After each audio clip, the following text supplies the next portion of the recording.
everyone. Greetings. Happy Wednesday. Welcome here to the Steve Deace Show, live and on demand on BlazeTV, radio, and podcast. I'm Steve Deace. I'm sporting some of our new swag. I wish I could remember which member of the audience suggested this. We made a reference a while ago to, our show trying to be a candle in the darkness. And one of you emailed me and said, that'd be a great idea for a logo. We started talking about it. Went to the Blaze. They let us take part in designing it. And so we've got brand new updated logos, and here it is. I mean, this is over here. This is the sweatshirt version. If we've got T-shirts, the back has a bigger version of the logo here on the front with Truth Be Told. I mean, we all are very impressed with how they turned out. Very sure. I mean, the Blaze took our idea, man, and went beyond our expectations. So if you want to get some new Steve Deace Show swag, just go to shop.blazemedia.com, shop.blazemedia.com, and use the code STEVE10 to get 10% off. Code STEVE10 to get 10% off if you want some of the new Steve Deace Show swag. I am Steve Deace, of course. He is Todd Erzin. He is Aaron McIntyre. The Steve Deace Show is brought to you by our good friends at First Cup Coffee, the Patriot Coffee Company that also makes some absolutely outstanding coffee as well, with a flavor for every freedom-loving American, and the roast date. It's shipped within days of being roasted, and the roast date is right there on the bag. If you want to take advantage of it, get 10% off at firstcup.com and use the promo code DACE, firstcup.com. Don't just take my word for it. Aaron swears by it, even purchases this out of his own pocket. That's how much he loves it. First Cup some right now, actually. There you go. Make sure you use the promo code next time, by the way. Don't forget that. Firstcup.com, promo code DACE to save 10% off. And if you subscribe, you get an additional 10% for the life of your subscription. All right, coming up on the show today, we'll begin Buy, Sell, or Hold at the bottom of the hour. And the next hour, we will be joined by the weekly prophet of woe and lamentation. We are 6 days away from the launch of my new book. It is book 2 in my trilogy on America's Christian heritage, a series of children's books. Why Easter is the new one. Jesus died for us so we can live forever. Why Easter is the new one. If you want to get your copy, you can reserve your copy for pre-order right now at Amazon. If you'd like an autographed copy, you can go to premiercollectibles.com/whyeaster. That's premiercollectibles.com/whyeaster. And if you would like, we have a very limited run, only 250 of these. If you would like something personally autographed to somebody, a kid, a grandkid, a loved one, we've got 250 of those, a very limited edition that I will personally give the customized message you would like at signedwhyeaster.com. That's signedwhyeaster.com. And pre-sales for this have gone extremely well. So want to say thank you to all of you for that. And thank you in advance to Aaron, who begins the show each day with a rundown of what happened while we were away. What happened while we were away, brought to you by misdemeanor domestic journo terrorism, which is apparently what the feds are going to be charging the Blaze's Steve Baker with this Friday. After years of holding potential charges over his head, Baker said in a thread on X last night, a warrant for his arrest has been signed and he must turn himself over to the feds by 7 a.m. Friday in Dallas, Texas. Charges are still sealed, but as you know, Baker went to the Capitol on January 6th of 2021 to cover those events as an independent journalist. He's been cooperative with federal investigators in the meantime, handing over video footage in the process of his journalistic work. Baker has been covering the aftermath of J6, good, bad, ugly, warts and all. But even that's not acceptable to the feds, as Baker has been advised to show up for his appearance to the feds wearing shorts and sandals, despite the fact investigators have assured his attorneys this is supposed to be an in and out affair. Again, the charges Baker is to turn himself in on are unknown, but apparently shooting video of a newsworthy event from 3 years ago is now considered domestic journo terrorism. In a sane world, Baker should be up for a Pulitzer, but instead, shorts and sandals and a meeting with the FBI are in store come Friday. Please pray for Baker and his attorneys. In other news, apparently a memo went out this week to every violent, criminal, illegal alien to start the purge. This is Santo Felix Cruz Ramos, an illegal from Honduras, who was arrested this week on charges of rape. Charlotte County, Florida authorities classified Cruz Ramos's ethnicity as, quote, white. Another illegal alien from Honduras, Angel Matias Castellanos Orellana, was arrested in Louisiana this week after he attempted allegedly to rape a 14-year-old girl. 25-year-old El Salvadoran illegal alien Nil Gilson Trejo Granados was arrested in Maryland this week on charges of murdering a 2-year-old boy. 22-year-old Venezuelan illegal alien Renzo Mendoza Montes was arrested in Virginia this week after he allegedly sexually assaulted a 14-year-old girl. Meanwhile, in Washington, NBC News reports Mitch McConnell has instructed House Speaker Mike Johnson to abandon border security efforts in favor of a supplemental bill with funding for Ukraine. Here's McConnell yesterday. It's pretty safe to say we all agree we need to avoid a government shutdown. Joe Biden, your thoughts? What's your 2024 agenda? Because I feel like we live in such crazy times that is one of the things I feel we hear less about. Look, the 2020 agenda is to finish the job. State news, Tennessee's House of Representatives has passed a bill banning the rainbow flag from public school classrooms. The Senate is expected to vote on the bill soon. In Oklahoma, Governor Kevin Stitt has signed a bill abolishing taxes on groceries in a move that amounts to the largest single tax cut in state history. Donald Trump won the Michigan GOP presidential primary last night by over 40 points. On the other side, more Democrats voted in yesterday's uncontested Democrat primary than Republicans voted in 2020's uncontested GOP primary in the state, for what it's worth. Meanwhile, in Florida, Governor Ron DeSantis is taking a victory lap in his now finished battle and win against Disney. Governor Ron DeSantis signing a bill on Friday dismantling Disney World's self-governing status. What happens to that special district's debt, which is being paid by Disney? Democratic lawmakers have said that money would be passed on to taxpayers. On Monday, I asked you to consider how stupid the new Florida law is that repeals Disney's special tax status in the state. I just always beat Mickey Mouse. And I want to set up a camera of the faces of the kids. Welcome back. Florida Governor Ron DeSantis learned an important lesson this week. Don't mess with the mouse. They're suing the state of Florida. They're going to lose that lawsuit. So what I would say is drop the lawsuit. You have the state that even CNBC ranks as #1 of all 50 states for economy. Disney was against it. They were wrong. We were right. The federal judge has dismissed Disney's lawsuit against Governor Ron DeSantis. How stupid the Democratic lawmakers have said that. And I want to set up a camera. Always beat Mickey Mouse. Florida legislature has every right to change special districts. The acts that have been done over the last year, 2 years, really are about who governs in our society. Is it one company gets to call the shots, or is it we the people? Have a local government here with this district that is functioning in ways that are much more transparent, much more accountable, and ultimately much more beneficial to the people who live and work in Central Florida.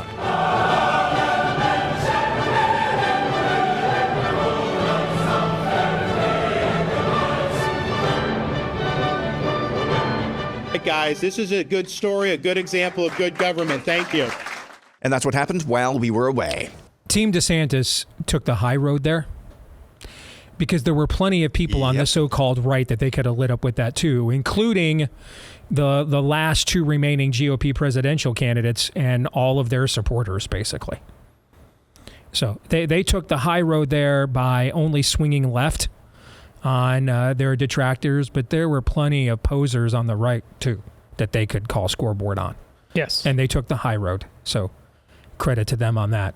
Aaron's montage brought to you by our friends over at Birch Gold. With all of the upheaval happening right now in an election year, it's not too late to diversify an old IRA, easy for me to say, or your 401k into gold, and Birch Gold Group can help you to do that. As opposed to many other investments, gold tends to thrive in times of uncertainty. It's a part of an important part of diversifying your savings, and here's how Birch Gold can help make it a part of yours. Birch Gold will help you convert an existing IRA or 401k into a tax-sheltered IRA in gold. And it doesn't cost you a penny out of pocket to do so. Just text Steve to 989-898 for the free info kit to get started. Text Steve to 989-898. That's Birch Gold, who has an A+ rating from the Better Business Bureau, countless 5-star reviews, thousands of happy customers. If you want to be the next, text Steve to 989-898 and claim your free info kit to protect your savings with gold today. All right, let's get to the rest of Aaron's montage, shall we? One of the 10 predictions I made for 2024 at the start of the year was a black swan event as a result of what has transpired at our border. We've had about 7.2 million illegals admitted into the country under Biden. That is a larger population than 36 of the 50 states. And if that's not a replacement, then tell me what it is. Okay, fine. It's not a replacement. Great. That's a right-wing conspiracy theory. Fine. Tell me then what it is. What's the alternative explanation for allowing a population larger than 36 current U.S. states into the country in just the last 3 years? What's the alternative explanation for that? Because I'm not exactly sure what it is. But instead of a singular black swan event, are we just going to get like a black swan cavalcade? A black swan epidemic? Yes. That's what it seems like. Because we're certainly getting that right now, for sure.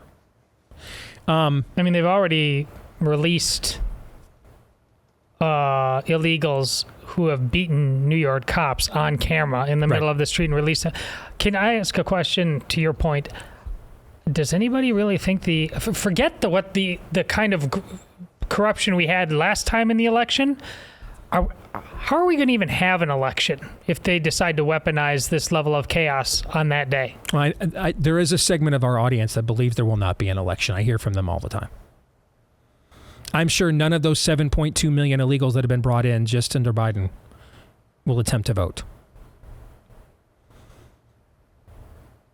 Anyway, speaking of nonsensical and stupid things to say, did Mitch McConnell say there we have to keep the U.S. government open to fund the Ukrainian government? Is that basically his position?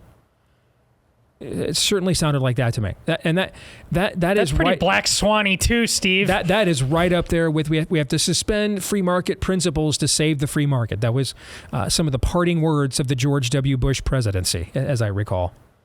Two of the absolute dumbest, listen.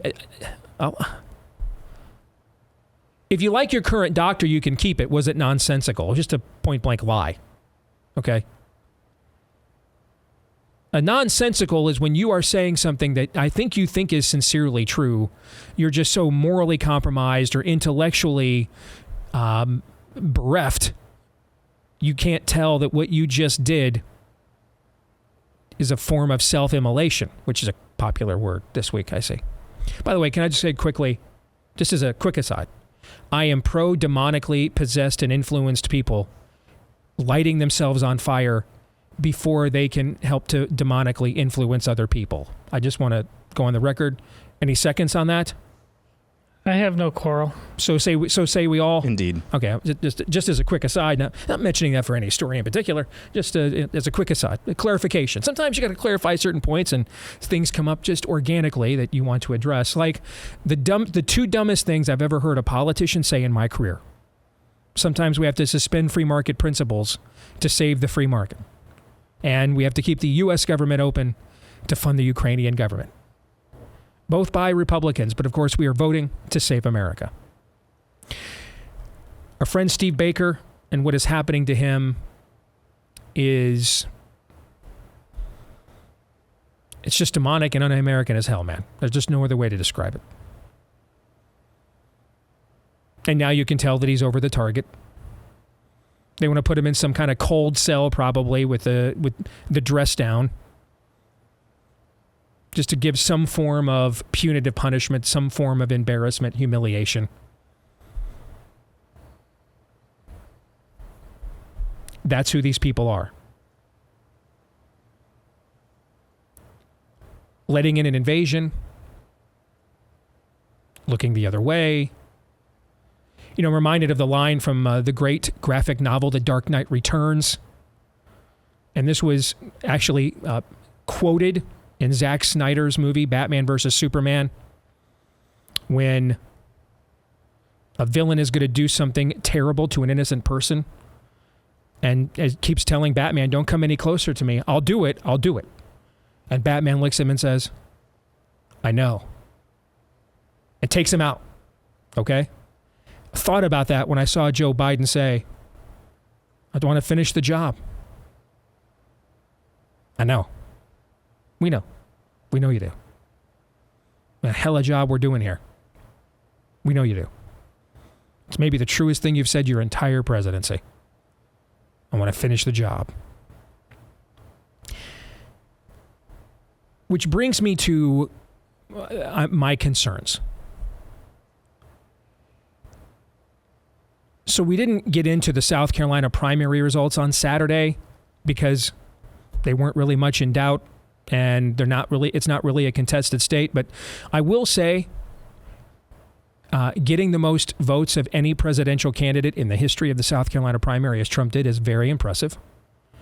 And given the depressed based turnout that we have been talking about all over the country, that has been a bane to Republicans, we now should acknowledge, Trump got an incredible base turnout in South Carolina. But is that really a state Joe Biden is in danger of winning in 250 some odd days? No. Michigan is one of the must-win states. There's a group of them. You've got to win a majority of them. Michigan, Pennsylvania, Wisconsin, Arizona, Georgia, Nevada, North Carolina. You have to win a majority of those states. There is no path to 270 for any GOP nominee without winning a majority of those states. So the Michigan primary, to me, is much more newsworthy because this is a so-called swing state. It's a state Trump won in 2016 by the narrowest of margins. It's a state that Joe Biden won by, for a Democrat, a narrow margin. He only won it by 2.4 points back in 2020. Not to mention the polls. Look at the polls that are currently spreading much hopium, have Donald Trump performing very well in Michigan.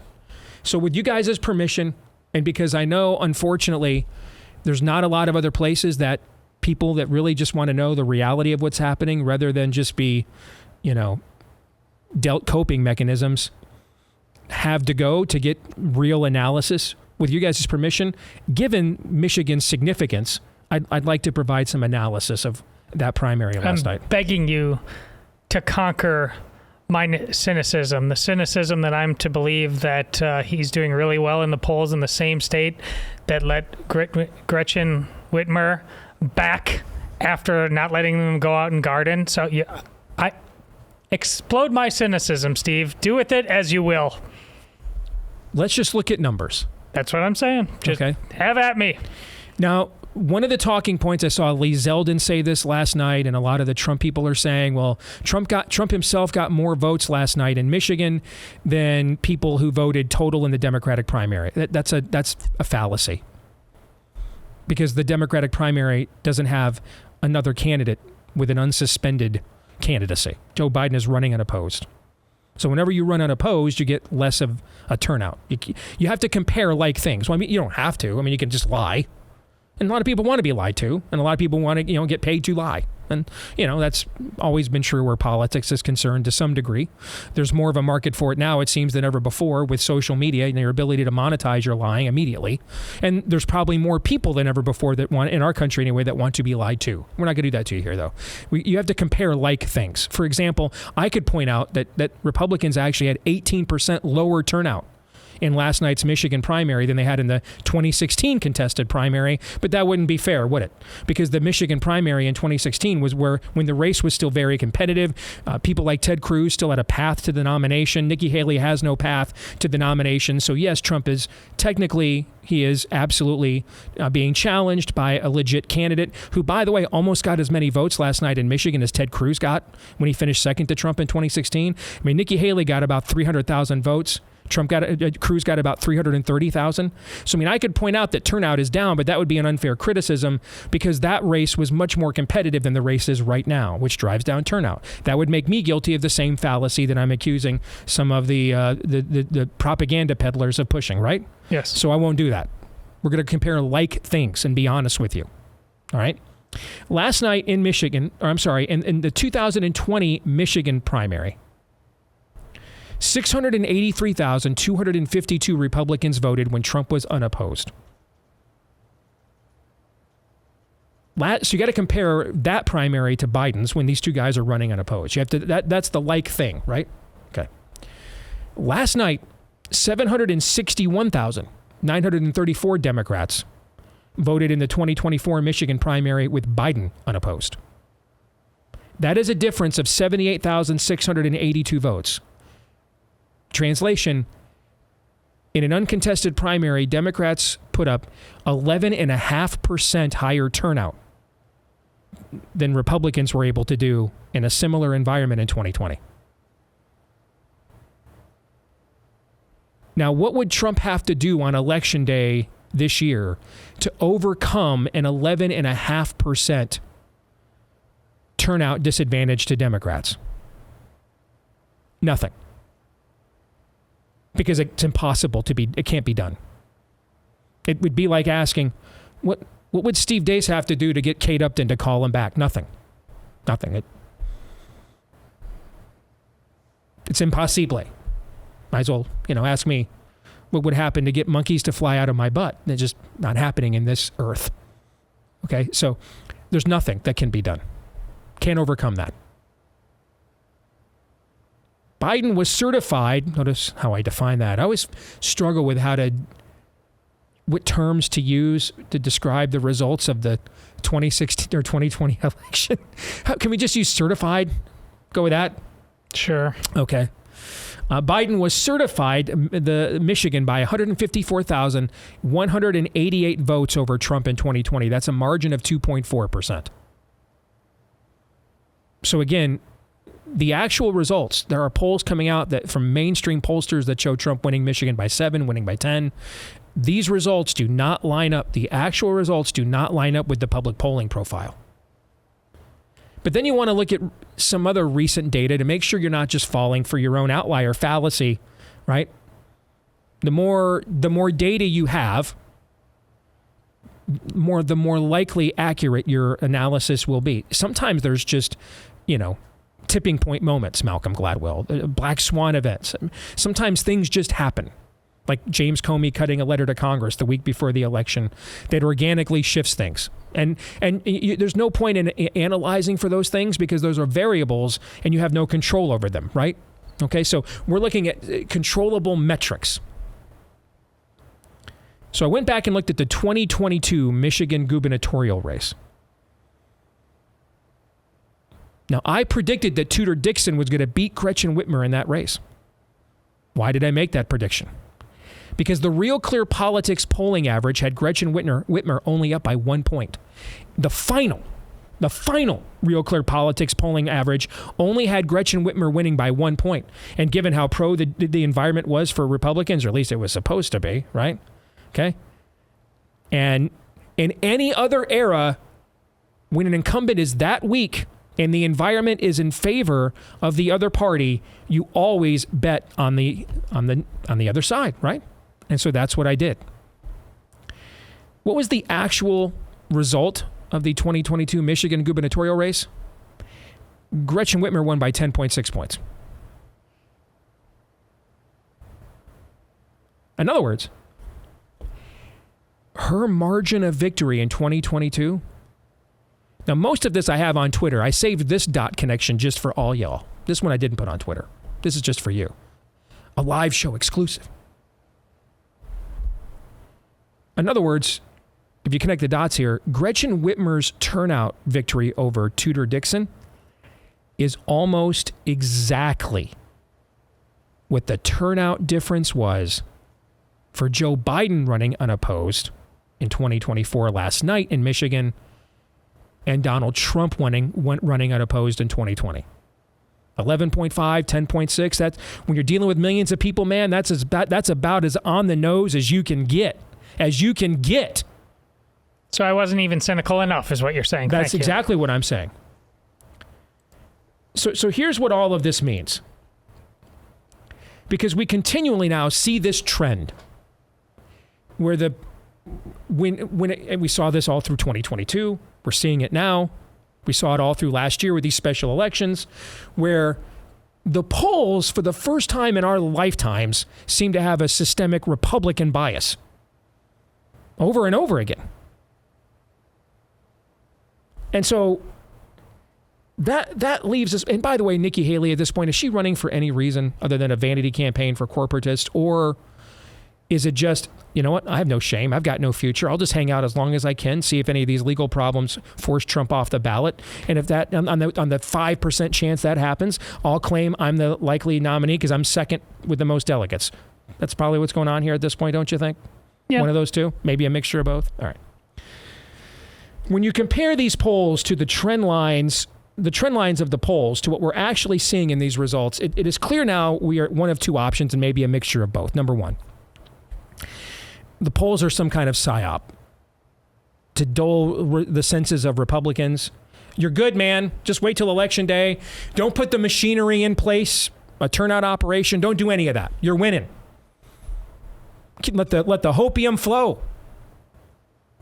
We're not even hook bloggers and podcasting. We're just hookahs.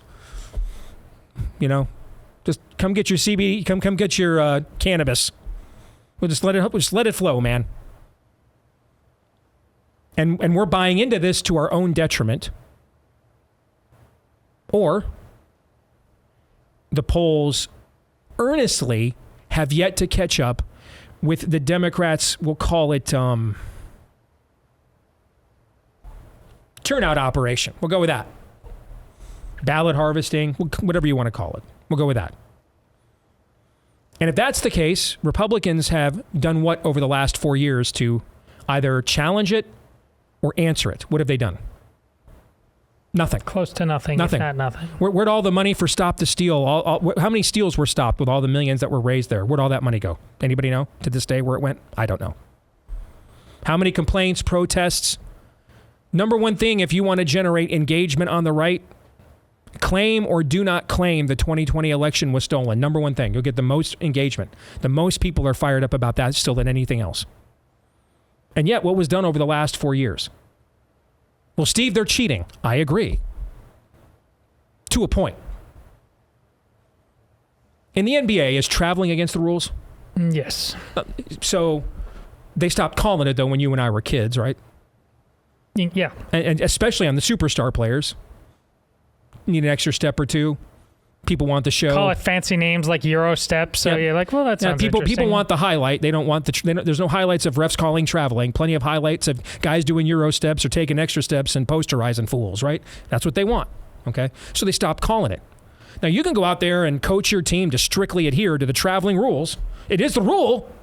But if the refs aren't calling it, who's the fool here? Let's use your sport, baseball.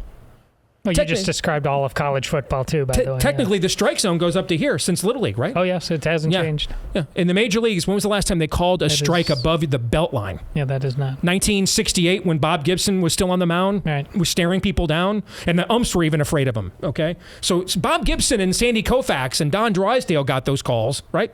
Denny McClain wins 31 games because they're still calling strikes up here at the Peck, all right? To your point, you're more right than you know, because that has become so effective in changing reality as we know it. Correct. High school baseball has changed so that you'll get yelled at if you call that strike even in high school. Has anybody officially changed the definition of the strike zone anywhere? No. But that's the way it's enforced. And it's an accepted practice. So, I mean, you can go out there and coach your players, swing at the 97 mile an hour fastball at the letters because it's technically a strike. And all you're going to do is help the other team's strikeout totals and get your ass kicked. Or you go by what is the accepted practice and what is enforced. Now, you got to do one or the other. You can't do none. Okay, so hey, but this is a higher principle, Steve. It's voting. I agree. Then you have to challenge the other side's cheating and go after it aggressively. Has that been done? No. What also hasn't been done then is, okay, then we got to come up with our own cheating system because it's not cheating technically anymore. No, in fact, one of the keynote speakers, Mike Lindell at CPAC last weekend, told people don't do that. That's a bridge to, you can't do neither one. You're better off trying both of them, but you at least got to pick one. You at least got to push for enforcement of the rules as they're written, or now you will deploy via the rules as they're enforced. You must do one or the other. Meanwhile, they do both. They have to do the PSYOP to cover up the ballot harvesting, in my estimation. If real polling existed and these races were actually close and it kept going Democrat, people would have questions. They've created a system that we can't fight back against. I want to continue on this in a moment.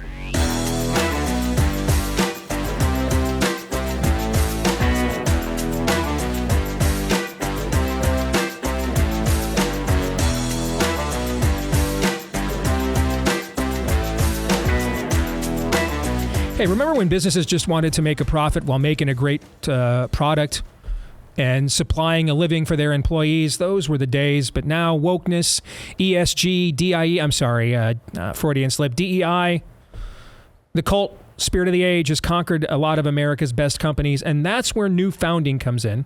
It is rallying founders who just want to get back to the original American idea of entrepreneurialism, and New Founding is investing in these companies through their venture fund. The companies they invest in are defined by one simple question: is this a country we want to live in, where this company's we need the company that this person is trying to build? Just that simple. Does the country you want to live in need the company this person is building?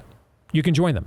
Venture investing isn't for everyone, but if you're a serious accredited investor who wants to see a more hopeful future for this country, go to newfounding.com/venture fund and apply to be an investor. Again, that's newfounding.com/venture fund, and you can join their venture fund today, newfounding.com/venture fund. All right, I want to make sure we close the loop on this topic. Whoa. Just breaking news 1 minute ago. Yeah. Mitch McConnell stepping down as Republican leader. Just saw it. Mitch McConnell is dead. Long live Mitch McConnell. I'm sorry, John Thune. Yeah. Will we have a real race here, or will we just get Mitch McConnell light? Yes. Yeah. I suspect, because most of the Republican senators, I mean, when we did this exercise a month ago with the dude from Pennsylvania, I'm thinking of Fetterman. Sorry. And we ranked Fetterman the 12th most conservative senator in the U.S. Senate, right? Yeah. That means who would get the majority of votes for majority leader? Ted Cruz or John Thune, John Cornyn? Right. Of course. Rand Paul or John Thune, John Cornyn? Right? Yeah. So, do you think even Marco Rubio, who's kind of the middling between those two camps, think even he could get a majority of votes to be a majority leader? Because I don't. Reality is so bad, we couldn't even celebrate him stepping down for 1 second. Not 1 second. That's truly honest. I appreciate that, man. I got to say, I disdain Mitch McConnell, like, on a personal level, and have for years. Just detest him. So that is breaking news. One day after he said one of the dumbest things I've ever heard, we're going to keep the U.S. government open to fund the Ukrainian government. Said that just yesterday. All right. Can we close the loop on this? Because I know it's the topic that more of you are fired up about this still than any other topic. And I get it, man. This topic has cost me some serious coin addressing it. So do not mistake, as I pointed out the other day with True the Vote, do not mistake me wanting the truth with me meaning that I still believe in the truth we're being sold, the untruth we're being sold about that election. I don't like being lied to. I know some of you only like being lied to or don't mind being lied to if it's somebody wearing your uniform. I don't like being lied to, period. I don't like, that's gaslighting. I don't like it. Period. I don't care who it's from. So I want Jason Miller to give me some answers as to why he told Congress under oath that we told Trump he lost and we thought he lost.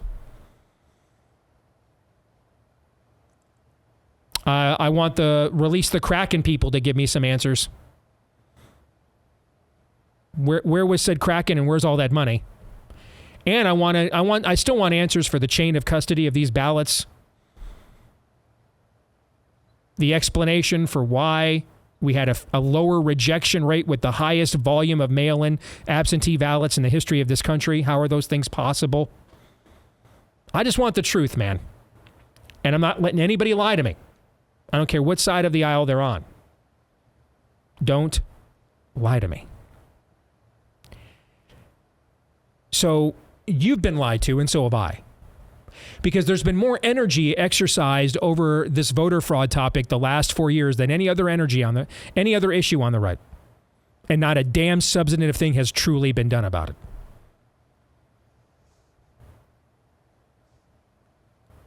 And now we're in this position where we didn't do anything about their ballot harvesting system, and we don't have one of our own. And if you think you're going to put something like that in, this late in I mean, it's better. Whatever you come up with is better than nothing. But you are not. This is a well-oiled machine. Look at the numbers I just shared with you.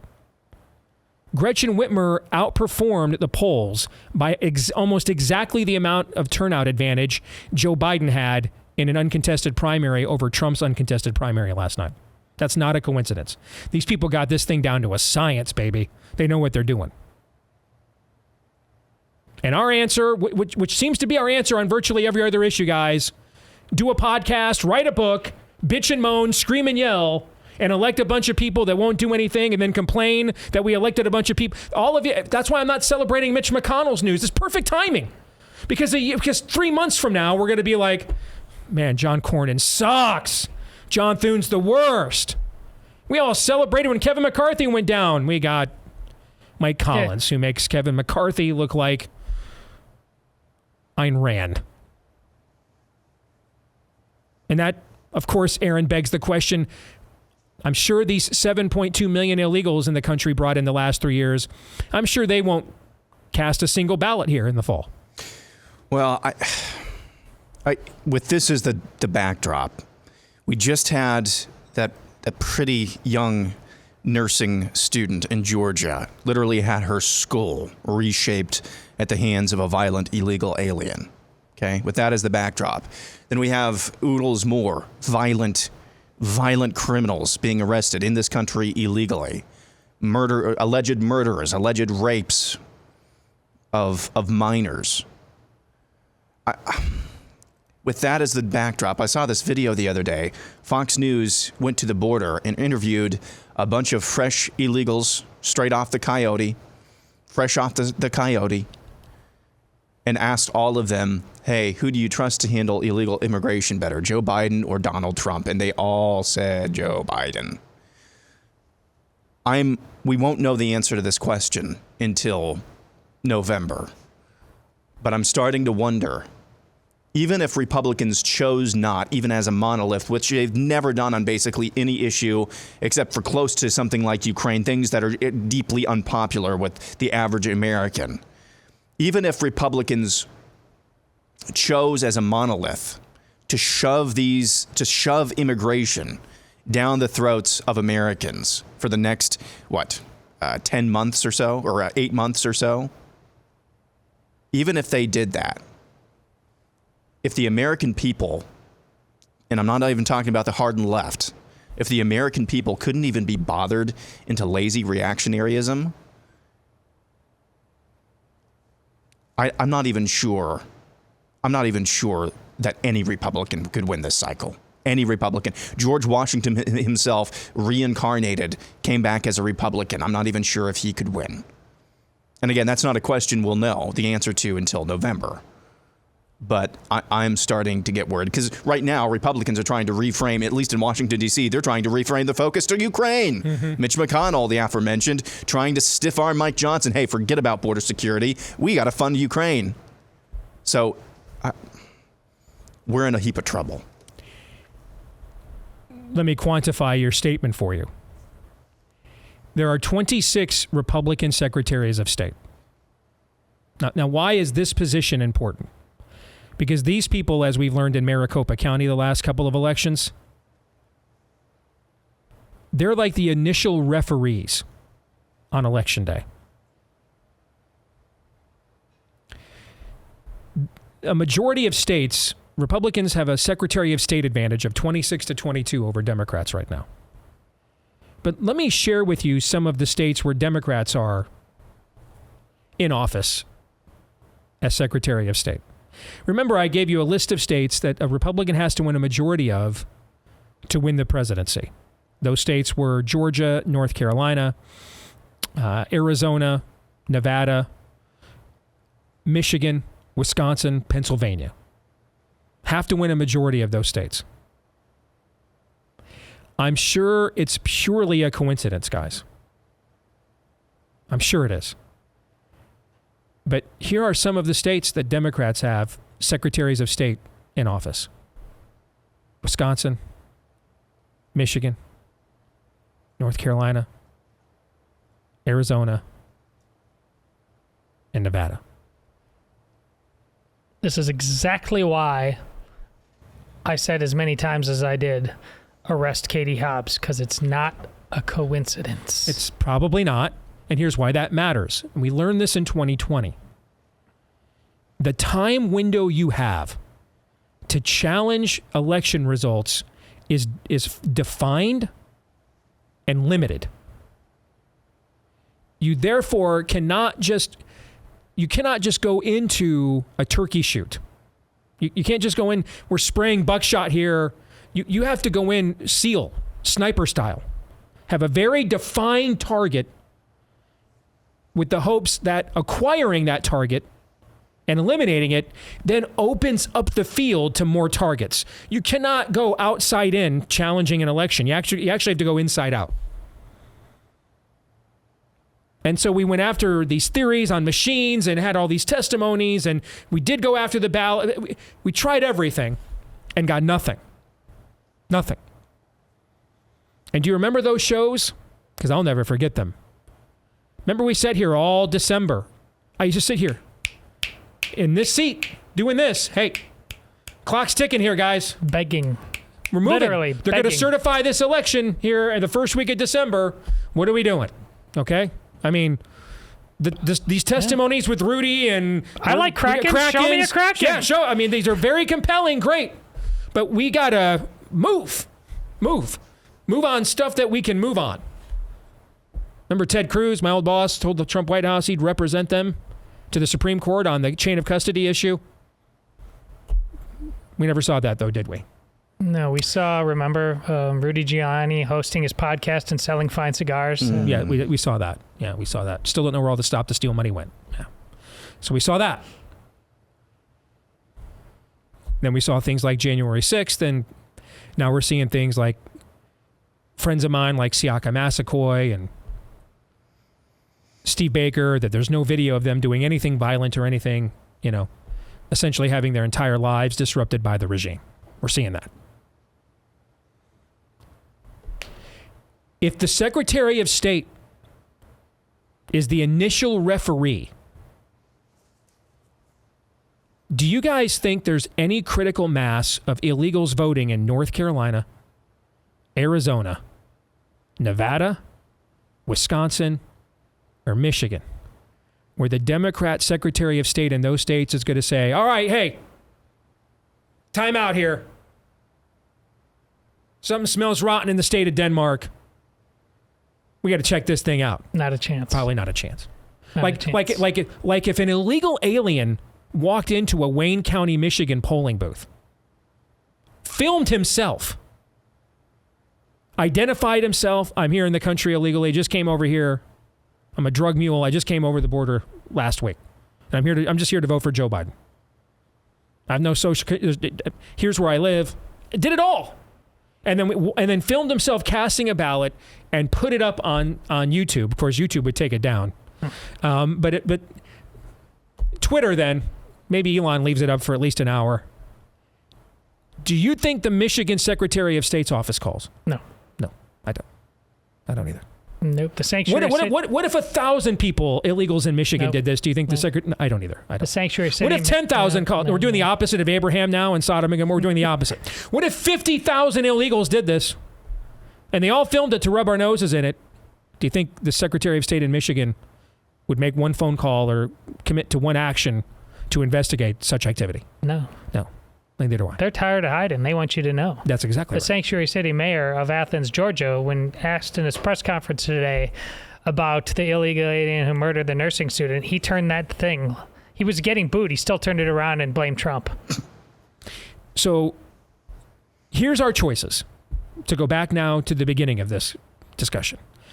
The choice is we either have to say, no, we want these laws enforced, and we will create an actual movement around demanding that and start asking questions of your candidates. Where did all the Stop the Steal money go? Who's this we you speak of, by Exactly. the way? Where is it at? And could we have spent it to maybe win the Secretary of State's elections in Michigan, Arizona, Nevada, North Carolina, and Wisconsin? That's one choice. The other choice is we'll just have to come up with our own ballot harvesting operation. And I guess if Magic is going to travel, Larry Bird's going to start traveling too. And I guess if Magic and Bird both travel, Michael Jordan's going to start traveling too. You see what I'm saying? Mm-hmm. Those are your options. There is no middle option, which I know that's the one we're going to take, though. I know. Not my first rodeo around here. Been at this for a bit. We'll take the middling option of bitching and moaning and complaining about it and losing our bowel, secreting our bowels, losing our turds over it. Make people a crap ton of money for doing the same. And then just keep getting our asses kicked by this. Nailed it. That's probably the option we're going to choose.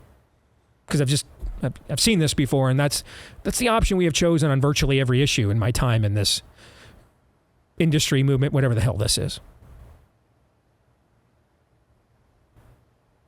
But I can't help myself.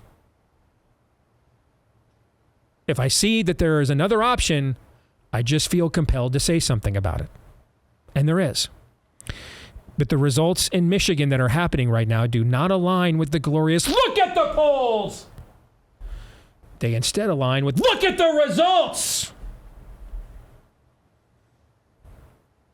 I hope we're sitting here in 250 days and you guys are sending me all this stuff from the Grift Corps. You're the one that was wrong, Deace. They had it right all along. I mean, I hope you're right. Because if you're wrong, people like my buddy Steve Baker is probably going to prison. Or my buddy Siaka Massaquoi might be going to prison. I hope you're right. Put a hell of a lot of gamble on. Just let the other side have whatever turnout operation they want and do nothing to stop it or answer it. That's a hell of a gamble in any contested event. Your daughter is a world-class athlete. She tripped and fell and never got her timing back. What if her primary competition was allowed one free trip and that forced the race to stop so that person could then go to the spot where they were left off? Would they have a higher likelihood of winning? Yeah. That's a hell of a option to do. Maybe you can win letting the other side do whatever they want to score points. Maybe you're just that damn good. I hope you are. Because there's a lot riding on the fact that you better be. Buy, sell, or hold is next.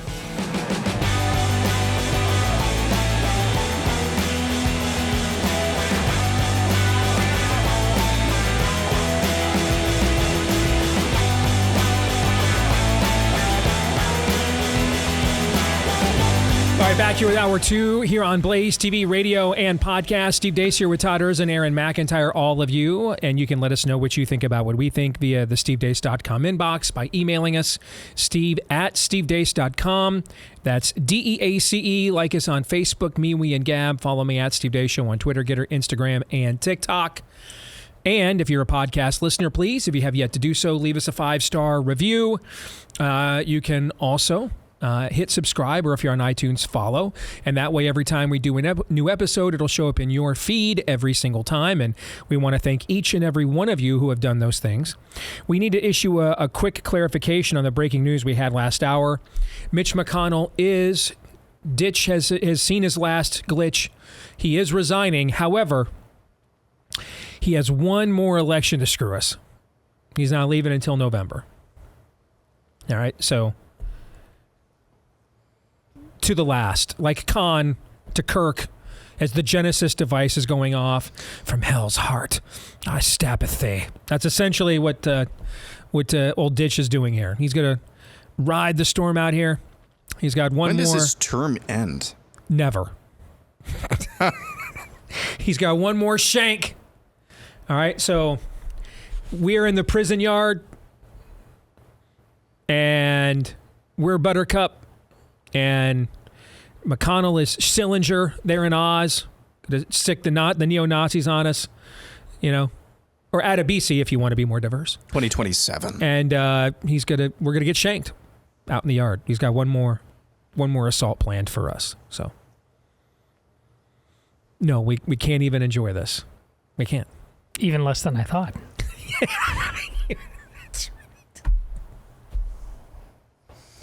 Over under the Vegas odds just came out. We're going over under 1.5 glitches between now and November.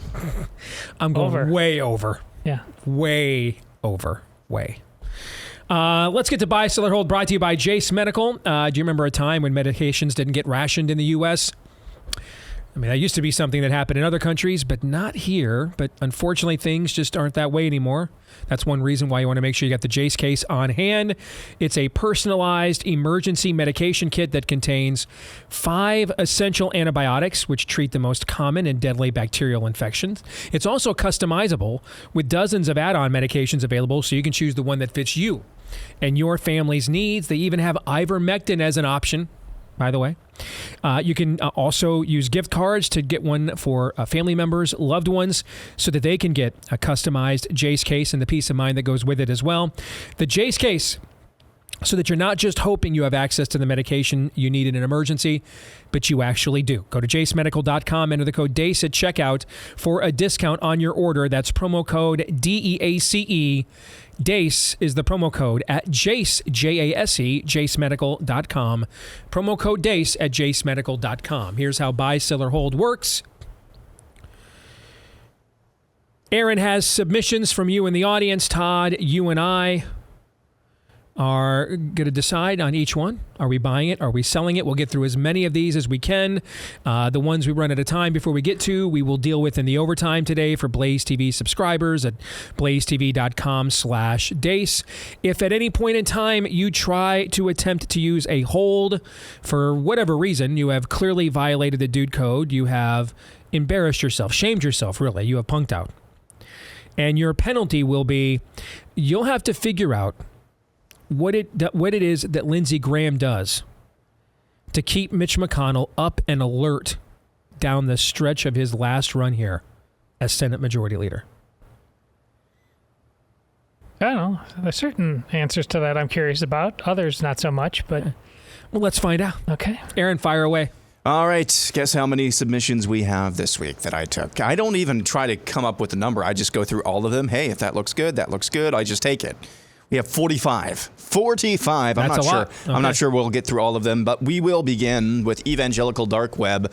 Buy, Sell, or Hold. This quote from Season 4, Episode 5 of The Chosen is trash theology. Quote, Cypress, oak, sycamore, these obey the master's hands, but human hearts, that's another story.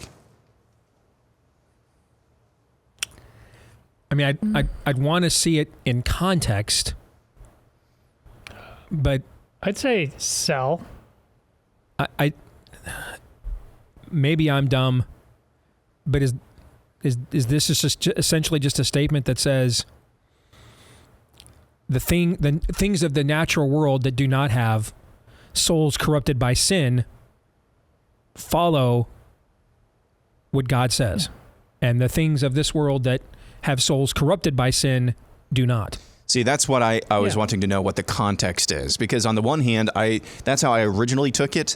On the other hand, I thought maybe this is a kind of a subversive or lazy way of saying that like the human heart is not under God's omniscience or all-powerful nature. That's maybe I think what the concern is here. Isaiah 1, I always quote, where would you yet be struck? But also in Isaiah 1, even an ox knows its owner. To me, that's the vibe I got from this. Like these... Yeah, I would like to know the context of this. I think this is trying too hard. I've never gotten past Season 1 of The Chosen. I loved Season 1. I get an email once a week, There's a movement sprouting up that The Chosen is heretical now. Maybe it is. I don't know. I have no idea. But I've got that. The last thing I need is another conflict, so I may never get past Season 1 of The Chosen now, just so I don't have to wade into this, because I've got a million other things I'd rather argue about. But I don't understand this. I don't. I mean, the human heart is under God's omniscience. People sin. People disobey. None would choose him. The heart is wicked above all things. Yeah. I mean, I really don't understand why that is trash theology. I'm not saying it's wrong. I would need someone to explain that to me. So I will sell. Next, we go to Tyler Moats, who says Trump will no longer own Trump Tower by end of the year. Sell. I think that he could have liquidated things to pay off some of these things already and is avoiding doing so for two reasons. It's his personal empire. And number two, the headlines that would come of it would be terrible and make him look weak. So as long as people are willing to donate money to pay his debts for him, he's not liquidating anything. So I will sell. I'll buy. Plus, I think the appeal process is going to on that civil forfeiture case or however you want to call that now. I think that's going to last beyond this year. So that's another reason why I'll sell. Next, Aaron Reale says the right doesn't just have a grifter problem. It has an anyone who disagrees with me is a grifter problem. Oh, gosh, this is so very true. Sure. This is so very true. I mean, I saw one of my friends mentioned I mentioned yesterday that James Lindsay took issue with my Blaze column, and someone sent me his tweet about it. And I clicked on it to read the full tweet in context. And as I got down to the bottom of his tweet, you guys know I try to avoid as often as possible reading replies. I will look at my mentions because those are somewhat curated, you know. But the replies are often in the comment sections of most things are where truth goes to die a lot, you know, not to mention my sanity. So I ignore them. But as I scroll down to the bottom of James' tweet, I saw the very first reply accused me of being another Connick grifter who doesn't see the forest through the trees. That's me. Mr. Connick. I'm on every Connick Speaker Bureau circuit. I get on every Connick show. That's me, guys. Well, that would make me the most underpaid member of Connick, by the way. I'm the lowest paid member of it, but that's me. Yeah, I know maybe the camera didn't see it, but when I told you Ditch was retiring, I saw the single tear go down your eye. But yes, this idea that there's no possible way you would disagree with me without being a grifter, that is also an issue. I agree. Yeah. Next up, John Baxter says the next Steve Deace Show swag needs to be Todd's face with a T-shirt with the phrase, on a T-shirt with the phrase, what did you do, Deborah? That's great. See that? I appreciate it, but that needs context. We don't just roll that out willy-nilly. With me, just anybody walking around on a wouldn't shirt, get it. I think you need context for that. But that also is kind of like, well, it's not for you to know. It's for the people that need to know. Fair enough. I mean, I'm not going to... I mean, now Todd did ask me if we could market beds of nails with the logo, "You're too comfortable." Oh, yeah. Over at the Blaze shop. I couldn't get Gaston to sign off on that over at the Blaze, though. We weren't going to do a bed of nails. No. Next, we go to Pale Stale Male, who says, lack of accountability is what leads to our comfortability. We, the people, elevated other people to positions of authority and never held them accountable, made them uncomfortable. They then realized this and made us comfortable to ensure we never would hold them accountable. This goes from pastors to politicians. That is the feedback loop in the culture right now, particularly on our side. You are completely correct about that. This idea that, well, this stuff has to just get done. People have to stop allowing elections to cheat. People have to stop allowing gay porn to get into schools. Who would those people be? Well, the people I voted for. Okay. What if they don't? Well, I guess I'll just vote for them again until they do. I mean, that's kind of been our answer. That's why when you ask me, when's Mitch McConnell's term end? Never. He's a hydra. He'll just be replaced by Thune, Cornyn, whoever comes next. And you'll accept it? Yeah. Because, we have to beat the Democrats. Yeah. Next, we go to Gumpster, Mount Rushmore of overrated classic rock bands. U2, Pink Floyd, the Beatles, the Rolling Stones. This is trying way too hard. Gumpster. Come on, man. Come on. This is... If one of those, even if it was the Beatles, okay. You could say, yeah, the Beatles are great, but they're not great. Okay, fine. But that list is... No. You can't have 4 exceptions. The band that had 20 number one songs in 6 years, overrated. Come on, man. Come on. I mean, come on. Ask the next one. Aaron, Steve's starting to glitch on that one. Yes, I am. Why would anybody think this is the show to go to show just how hipster obnoxious I am? So you would respond by talking about it for 15 minutes because you take great umbrage. That's why. Well, then it worked. And you're brilliant. My bad. I stepped right on that rake. Let's move on. Oh, he's penning that one. Steve is going to flip. And he did. Well, honey, check this out. It worked. I told you you'd fall for it. You got me.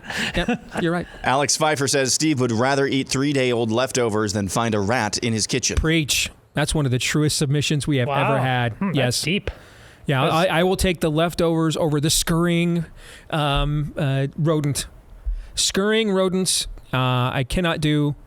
And rotten food is the other thing I cannot do, but I would take my chances on the 3-day left. Now, if we got past 3 days, if you would have said 7 or 8 days, I mean, at that point, I probably just glitch myself and shut down. I'd burn it down. Burn it all down. Yeah, just burn it all down and death, dead. I light myself on fire like Aaron Bushnell, okay, in protest of your submission. All right, but 3 days, I'll take my chances. Yeah, you bet. Next up, we go to Uncommon Sense, who says... You would have been something on the Mayflower coming over, because... Whoa. Nice. Does the Mayflower have DirecTV? Uncommon Sense says the Johnson & Johnson vaccine was removed from use, not because it was less safe than the others, but because it created a different control group. I agree with your overall sentiment, so I will buy. I mean, the Johnson & Johnson wasn't using the spiked protein, lipid nanoparticle delivered mRNA that the other ones were. And that is the technology that pharma is now banking much of its future on. And therefore, the government is. And so that's why there's a different standard for that one than for Johnson & Johnson. Plus, the owner of Johnson & Johnson is a personal friend of Donald Trump's, so you can say it was safe for them to punch him in the balls. Yes. Okay, just to score an extra political point or two at the same time. Yes. There's multiple reasons for this, but I believe yours is safely one of them, so I'll buy.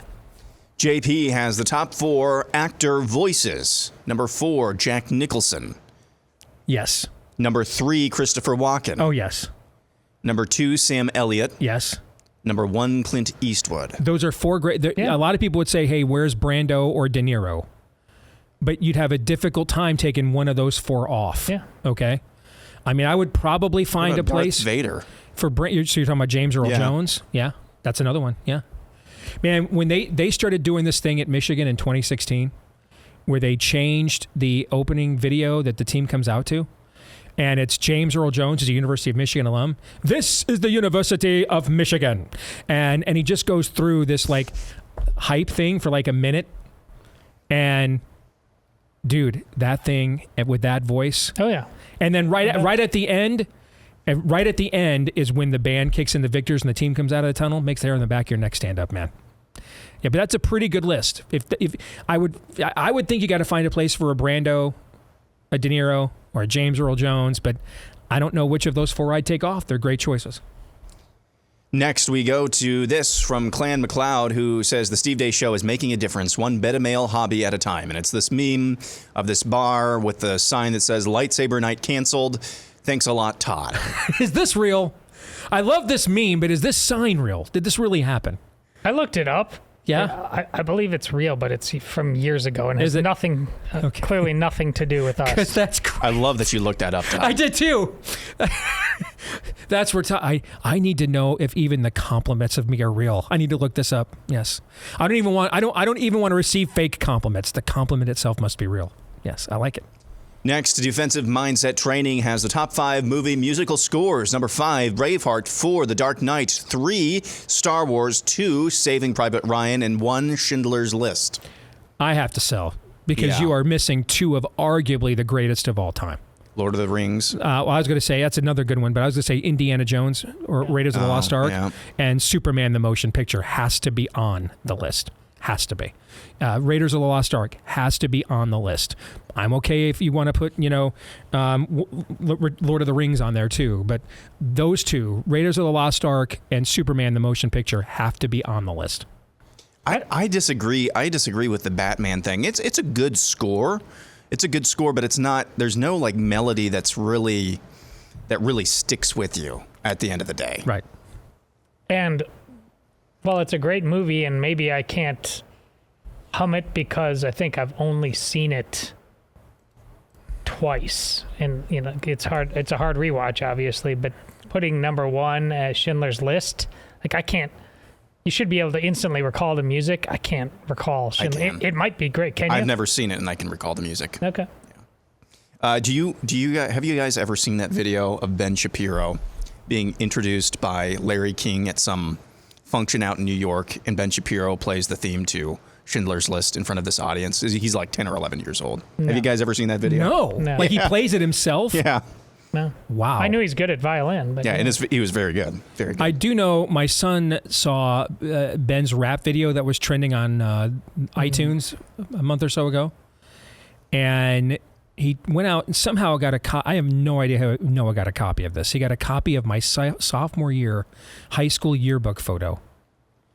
I saw that. And he turned it into a meme with the explicit lyrics parental advisory tag on it, okay?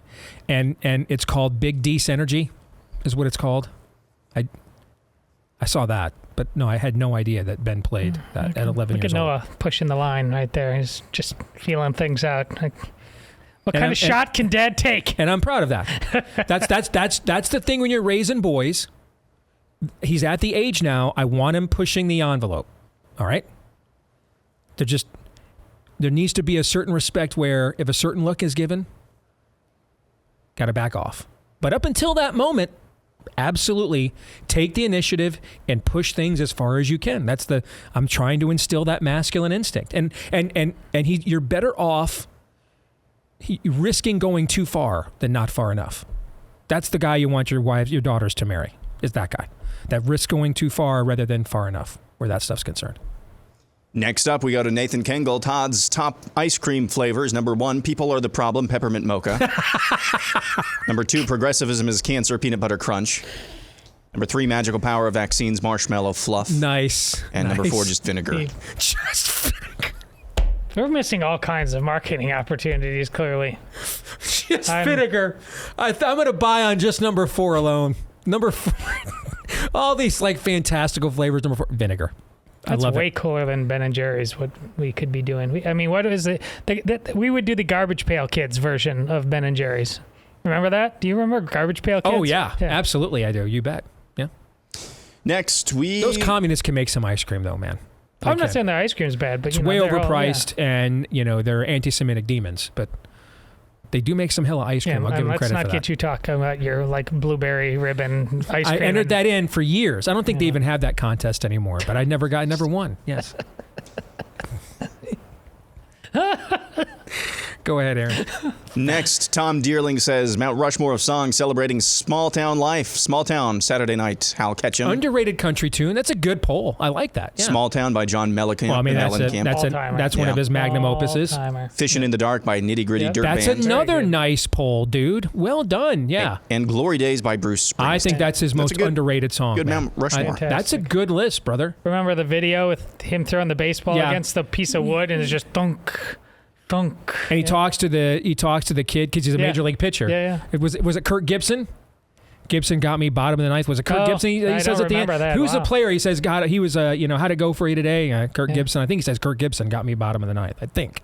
I could be wrong, but yeah. Okay, I haven't seen that video in many years, but I love that song. I love all 4 of those songs. That's a good list. I like it.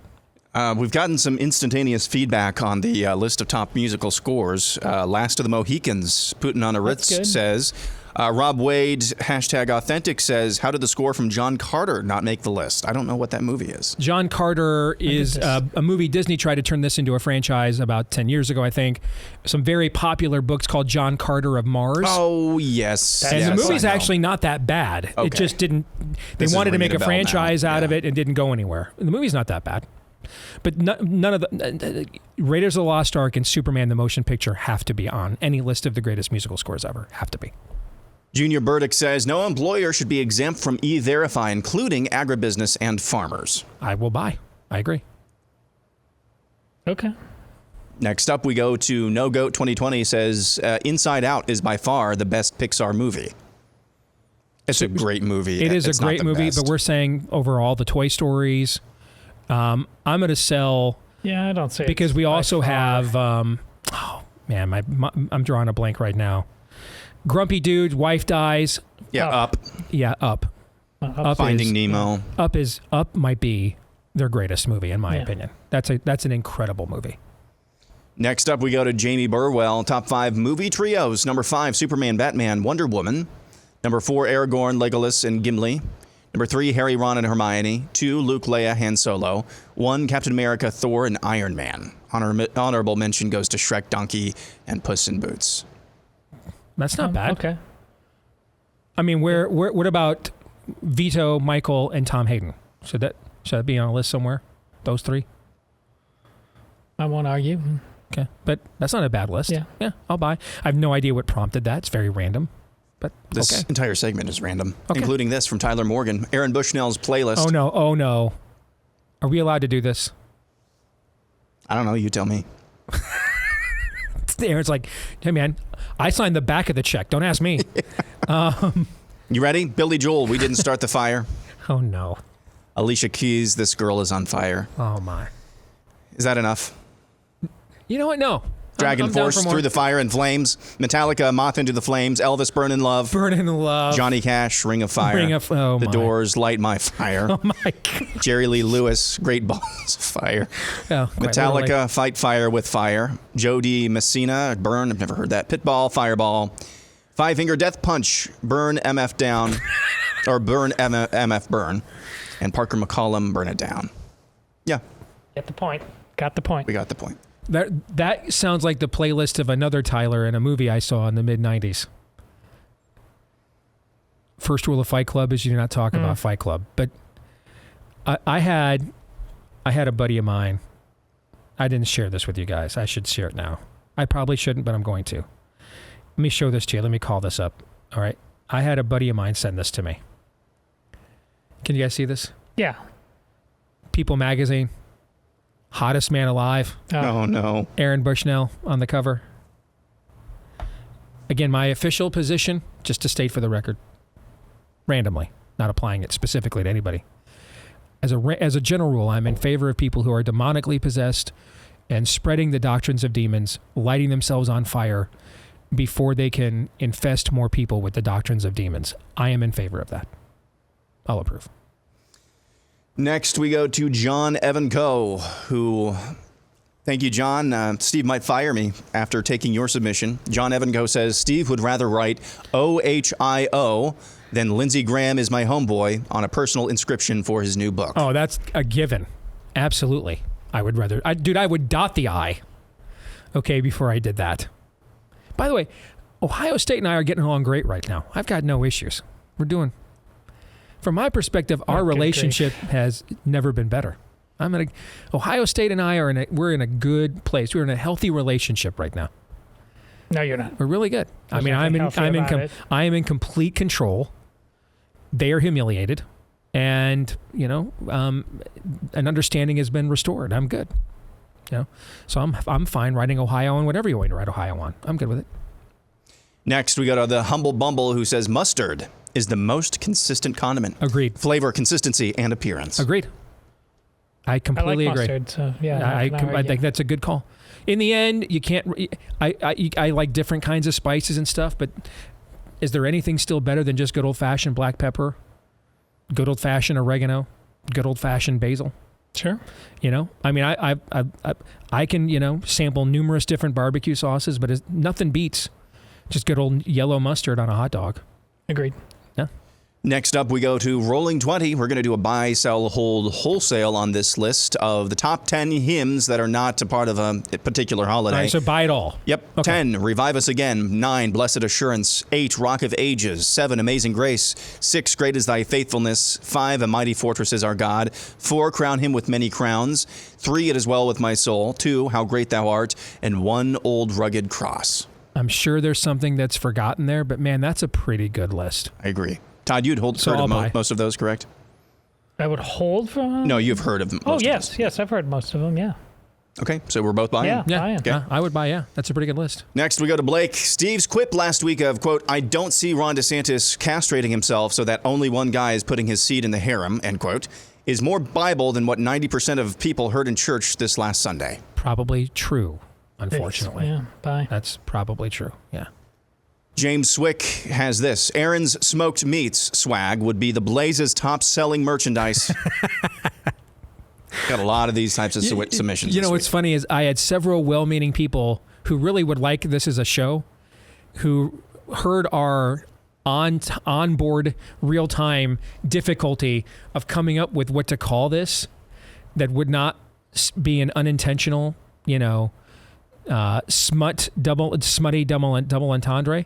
And I had several people email me options that they did not think would meet it, and they also would not work. So, or again, maybe they're trolling me and I didn't get it. I couldn't tell which is which. Maybe it's a little bit of both. Yeah, but it's hard to come up with something. I mean, that doesn't open the door for other conversations we frankly don't want to have. I thought, there's really a limited amount of episodes that you could produce on something like this. That's actually not true. I was looking through the cookbook that came with my new smoker. Smoked cheesecakes, smoked cocktails, smoked all sorts of cheeses. There's a lot of content to be tapped there. Does any Blaze show have more unrealized merchandise potential than this one? I don't know. And since we brought it up, let's remind people that we got a brand new cooking show right here on the Blaze, Cooking with the Robertsons. That's available right now. Can we just do Cooking with Aaron then? But no, because that's already taken. All right, so Cooking with the Robertsons. Grab yourself a plate, pull up a chair. Don't forget to say grace before you dig in. It's with the Robertsons, by the way. This show is only available if you have a subscription to Blaze TV. So if you don't have one yet, head over to blazetv.com. Use the code Robertson30. Code Robertson30 to get $30 off your very first year. But hurry, because this code won't last for long. That's blazetv.com, code Robertson30 to get $30 off your subscription so you can start streaming Cooking with the Robertsons today. Phil, Jace, Al, and others showing off their favorite recipes, cooking up delicious food, and, dropping some biblical pearls of wisdom at the same time. Here's an idea, and I'm actually a quarter of the way serious with this. You know how you tried to pattern this show after Dan Patrick's show? You mean just a couple of guys hanging around and chit-chatting? You know what they also have on Fridays? Now, I haven't listened to the show. I don't know if they still do this. They have a particular grill brand that they advertise, and they actually bring a grill into the parking lot, and they have Meat Fridays. Okay, yeah, that could be done. And I make something. I prepare something the previous day. We eat it after the show. How about that? Just stay completely away from your name in association with meats and smoking things. Yeah, I like it. That could be done, sure. I'm hungry. Daniel's next.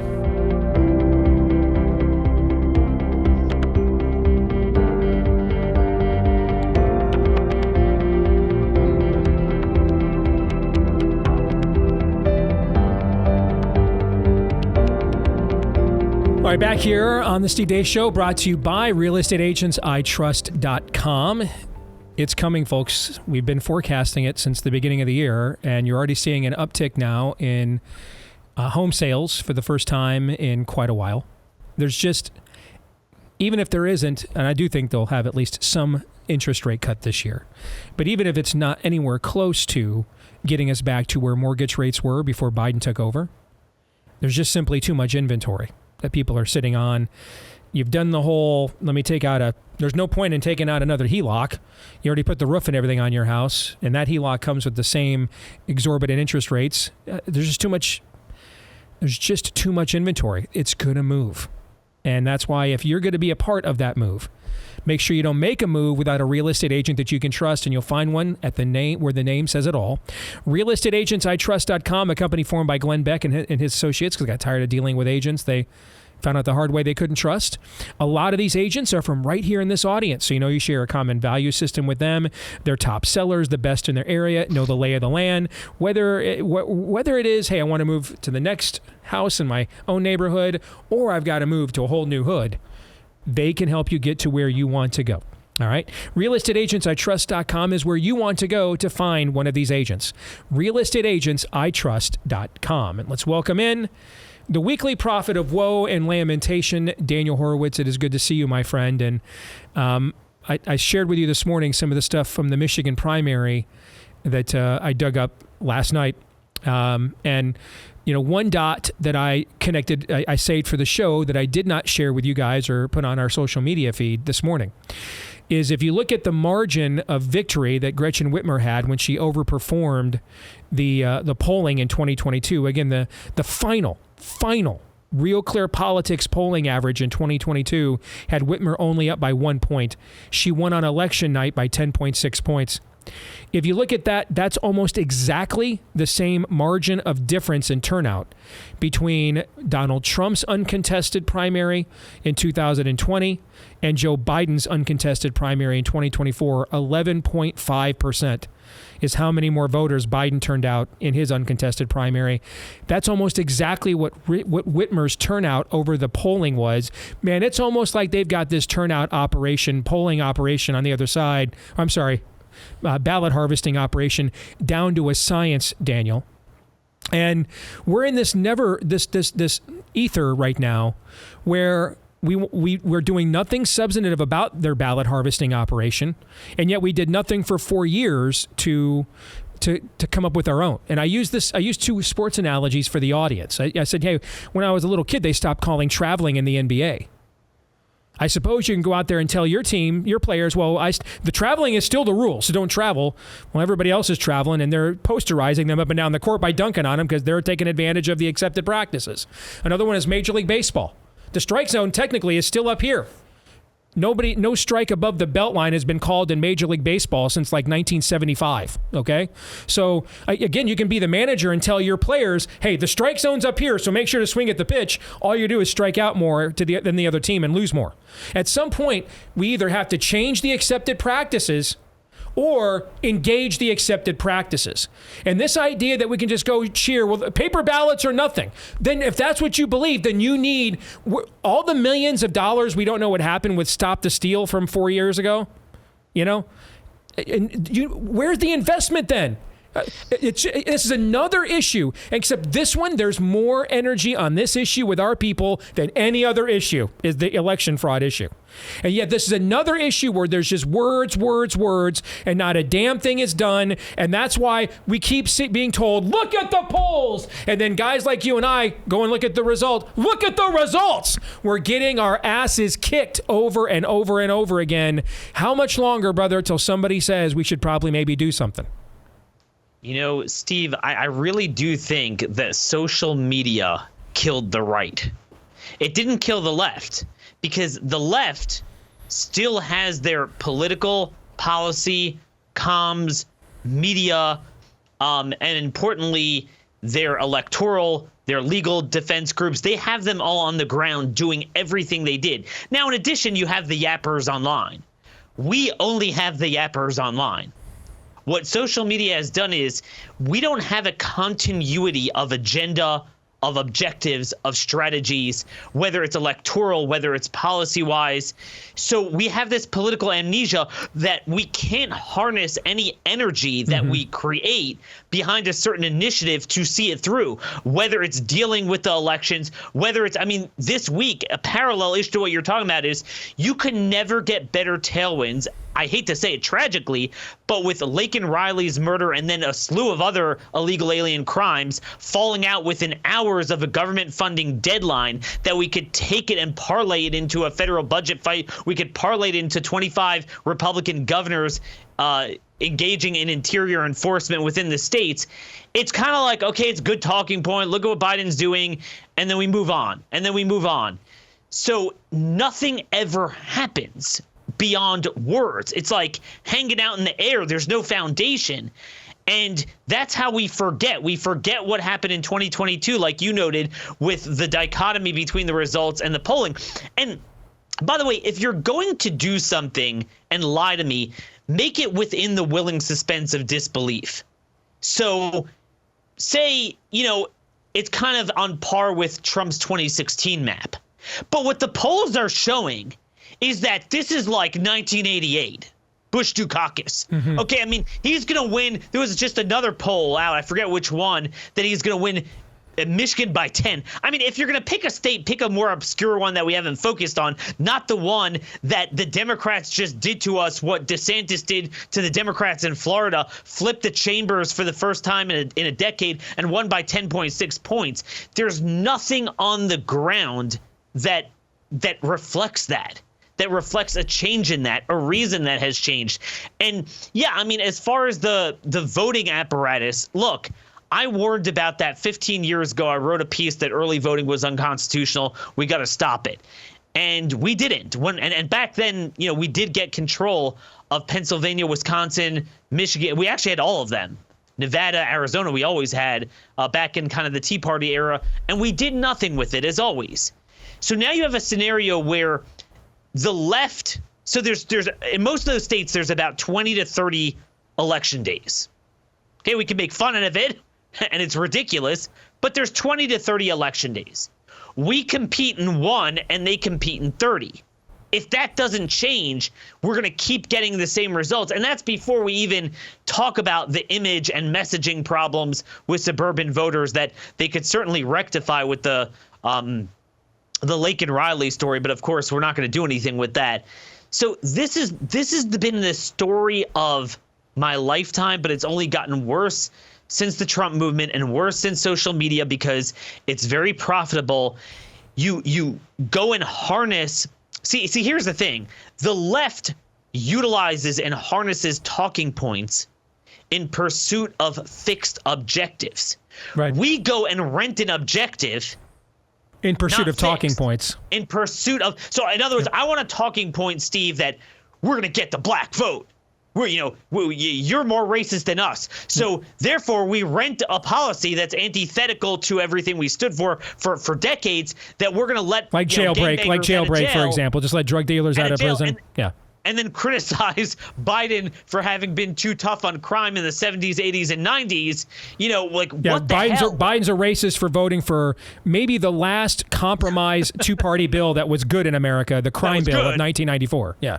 Yeah, so this is the thing. We just latch on to anything, or now I see a bunch of reactionaries on the right so now it's cool to hate on Israel because Republicans focused too much on giving them money, so we have to reactionary the other way. So now in order to hate the Jews, we have to promote a guy who's the poster child for what's gone wrong with our military, some anarchist who's put out anti-Jesus comments on his social media for setting himself on fire on behalf of Hamas. So we need to be sympathetic of that. I mean, just reactionary bullcrap. Mm-hmm.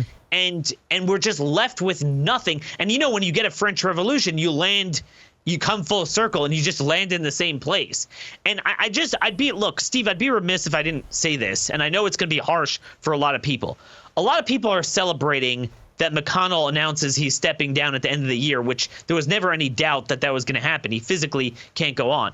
Now, I called on him to step down in 2009. In fact, my wife, who's a graphic designer, made a political cartoon for a column of mine in 2010, basically suggesting what's the point of the entire Tea Party if we're just going to get Mitch McConnell as majority leader. I made that comment in 2010. And we have a political cartoon to go along with it. Everyone's a big hero now. But in fact, McConnell's a spent force.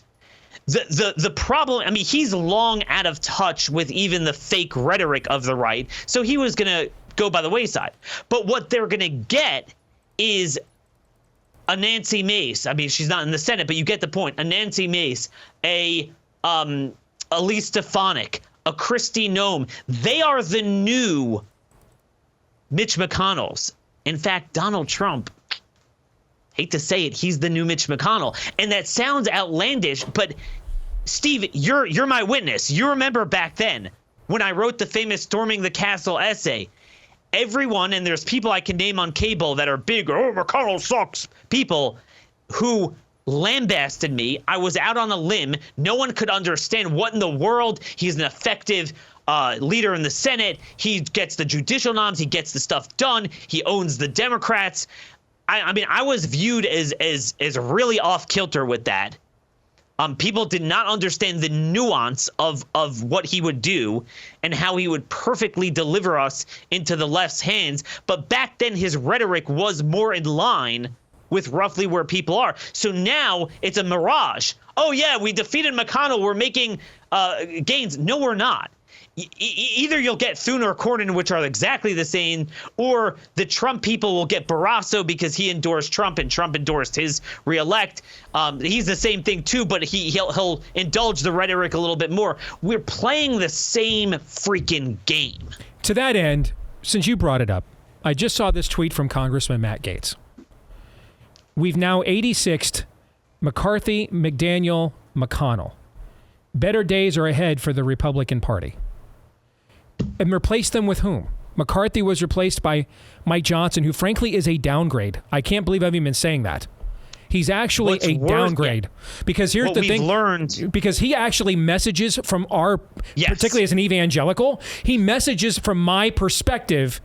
So what I believe is being associated now with Kevin McCarthy, it's actually harder for me to separate my beliefs from the technocratic wing of the Republican Party with Mike Johnson out there talking like Steve Deace and then doing Kevin McCarthy, okay? We have no idea who's going to replace Romney McDaniel. It looks like it might be Trump's daughter-in-law. We have no idea what that even means.